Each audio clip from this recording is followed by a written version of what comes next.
Far-right Republicans in D.C. are at it again. The House Freedom Caucus filed a petition for a clean repeal of Obamacare yet again. So what that means is they're trying to force a floor vote on this. They would need 218 signatures, which is a simple majority in the House, in order to do so. Now, this has a 0% chance of passing the Senate, but nonetheless, they're trying. And yeah, dude, they're just not that into you. That's my my message to the far-right Republican base, the hilariously named Freedom Caucus, the Tea Partiers. They believe in freedom so much that they're pretty much unanimously against abortion. They're not in favor of legalizing marijuana. Never mind other drugs. They're not in favor of legalizing physician-assisted suicide. They believe in freedom except, for all those areas where they don't. That's why it's funny that they're named the Freedom Caucus. But here's the breakdown of what happened with Obamacare. So they obviously tried to repeal Obamacare. They did it over 60 times when Obama was president. But they knew that, or many of them knew that, he was going to veto it no matter what. So if it got through the House and got through the Senate, it's irrelevant. Veto, veto, veto, veto, veto all day long, because Obama had that authority. He's not going to sign away his signature accomplishment. Now, they did that over 60 times under Obama. Since Trump took office, now the Republicans control everything.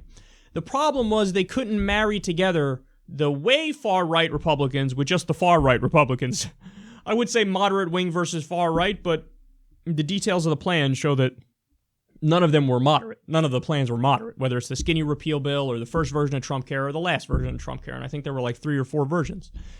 So the problem was there are Republicans from traditionally blue states who they were scared that if they signed away the Medicaid expansion and if they signed away the protection for pre-existing conditions, that's it. They'd kiss their political careers goodbye. And they're right about that.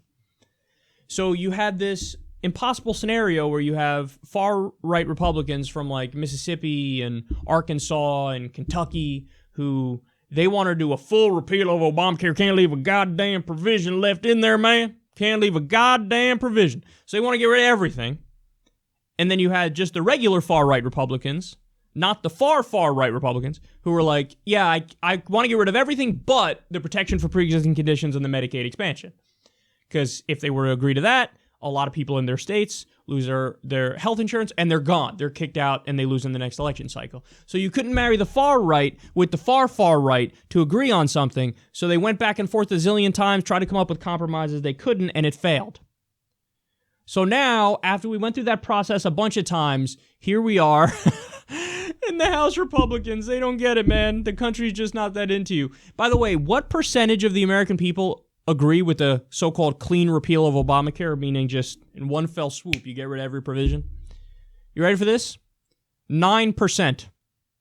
So that means the Republicans are pushing a bill endlessly, repeatedly, time and time again, that only 9% of the American people agree with. 9%. If I was a Democrat, an elected Democrat, I'd be pointing that out every 8 seconds. Oh, hey, look at these idiots pushing a bill only 9% of Americans want. Isn't that the dumbest thing you've ever seen in your life? Man, they must hate democracy because they're trying to do something that 91% of the American people don't want. Damn, that's like a fascist party right there. That's like an authoritarian dictator party right there. Look, they're trying to shove that down your throats. So, but they just don't get it. The country's just not that into you. And it's really sad to just watch them flounder around and fucking, not have any direction to going. And that was the core problem with the Republicans on healthcare to begin with, is that when you look at the so-called far left in American politics, you ask them, hey, what do you guys support when it comes to healthcare? You have an answer like that. Everybody will tell you, oh, single-payer Medicare for all. Next question. Because there's an actual belief in an ideology and a set of principles and a set of policy proposals among the so-called far left in America. And there are things which, by the way, the overwhelming majority of the American people agree with. You ask the far right, and they got nothing. Because they've built a whole identity on, fuck Barack Obama, and we love liberal tears. So when you build a brand on, yeah, we hate them, man, we're not them. Yeah, aren't they bad? Yeah, they're bad. You agree they're bad? Yeah, man, they're bad. All right now. That's all they got.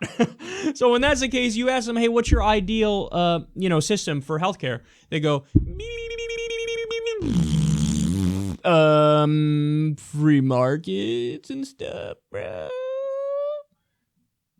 Free markets. That's your answer. We gotta get rid of the lines around the states to allow insurance companies to go where they want.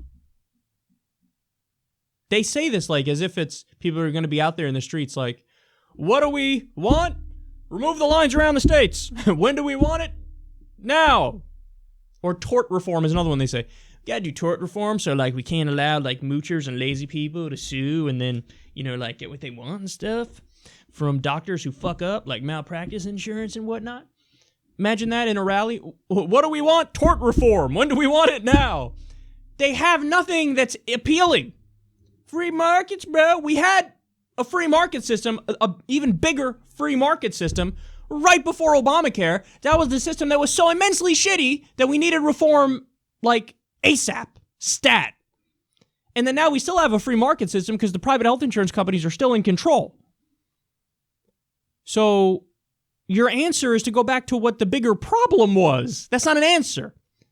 So since they have no ideology, they're vapid, they're empty, they got nothing, and let's try to do a clean repeal again for like a 17,000th time, even though it's got no chance of getting through.